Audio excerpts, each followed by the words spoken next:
Good morning, kiddos. It's story time. And you seem to have liked Dr. Seuss a lot, so we're going to do another Dr. Seuss story. He's a lot of fun. He's a favorite, isn't he?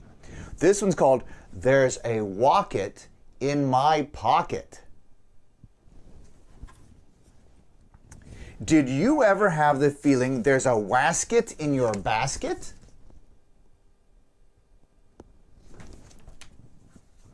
Or a neuro in your bureau, or a wasit in your closet?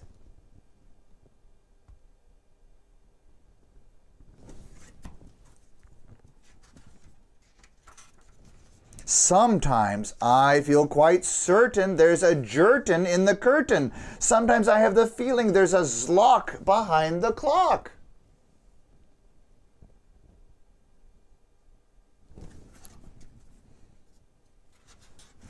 And that Zelf up on the shelf, I have talked to him myself.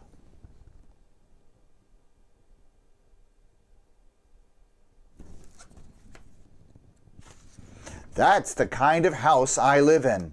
There's a nink in the sink and a zamp in the lamp, and they're rather nice, I think.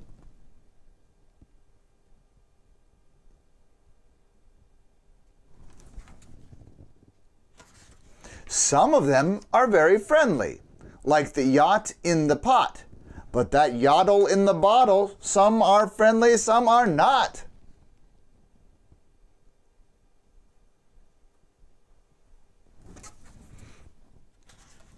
I like the Zabel on the table and the Gare under the chair, but that Bofa on the sofa, well, I wish he wasn't there.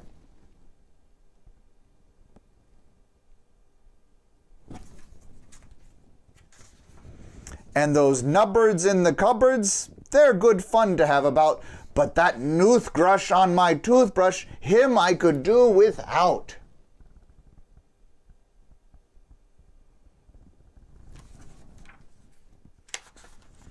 The only one I'm really scared of is that Vug under the rug.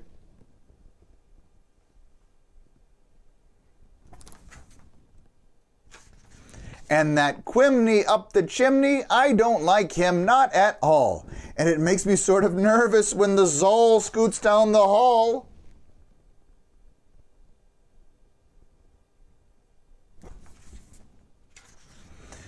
But the Yeps on the steps, they're great fun to have around.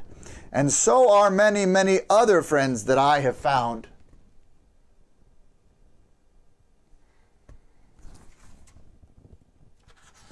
Like the Teller and the Neller and the Geller and the Deller and the Beller and the Weller and the Zeller in the cellar.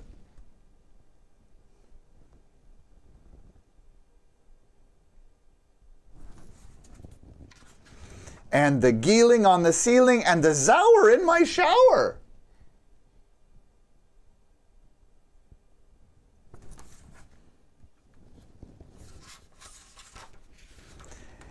And the Zillow on my pillow. I don't care if you believe it, that's the kind of house I live in, and I hope we never leave it. The end. Wasn't that a fun story?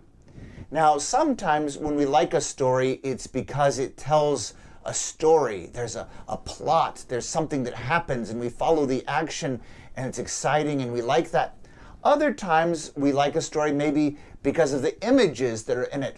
Whether it's a picture story like this that has images that we see, or it's just the images in our mind from having read the story that come.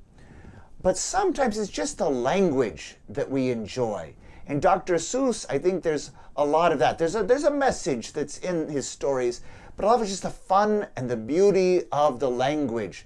And by reading good stories, we can unlock our own imagination, but also have a great appreciation for the language so that when we tell stories and when we speak with one another, we can have some of that beauty of the language as well. So I hope you've enjoyed Dr. Seuss for this week.